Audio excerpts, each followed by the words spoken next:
mu gitabo aheruka gushira ahabona wahoze arongoye igihugu Sylvestre Ntibantunganya arerekana ibintu bitatu bikuru vyatumye yandika ico gitabo. Aho hari mu mpera z'inondwi igiye kurangira, reka ndabasabe tumwumvirize. Igitabo nacanditse kubera imvo zitatu.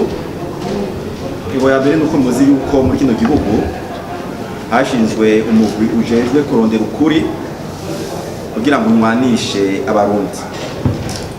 Mukamuzi yuko mu bantu bashobora bafise igipande muri uko kuri abahoze barongoye igihugu barimo, na jewe rero ndimo. Mu kwandika rero iki gitabo habaye kuri jewe nk'intererano ngira ndahaye umugwi wajejwe kurondera ukuri no kunywanisha abarundi. Imvo ya kabiri ni inyigisho y'ingene dutegerezwa kwifata mu vyagiye bigora Uburundi. Kenshi urasanga tugenda dutana ku mwikomo, umwe wese abona yuko uriya mwene wabo ari we mubi, mugabo we ntiyirabe. Tukibagira mbere yuko turi Abarundi. Sizi ko mwibuka wa mugani w'umusambi n'igikere. Umusambi ukagenda kugatumba uti ndi mwiza ndi mwiza ndi mwiza, mugabo igikere kiri mu mazi hariya agatima ariko agatima ariko agatima ariko. Ushaka rero kugira ico waje kunywanisha abantu ubanza kwiraba mu mutima wawe wewe nyine ukuri, hanyuma ukaraba ishobora guterera abandi. Aha n'inyigisho jewe nipfuje gutanga muri kino gitabo.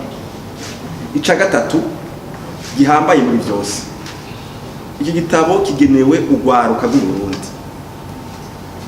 Ugwaruka mu rubwire mwe bamenyesha makuru mu bigaruke ko cyane gose.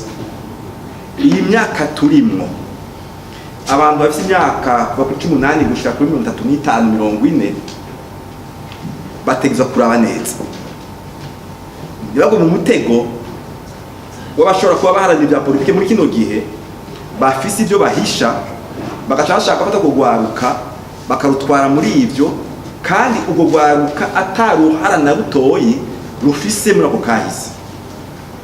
Ugwaruka rero rusome iki gitabo hama rurabe ivyo kwirinda, mbere runafashe twebwe bakuru bago abavyeyi bago, rudufashe kugurura imitima yacu kugira ntitubandanye tubera intambamyi y'Uburundi bwiza.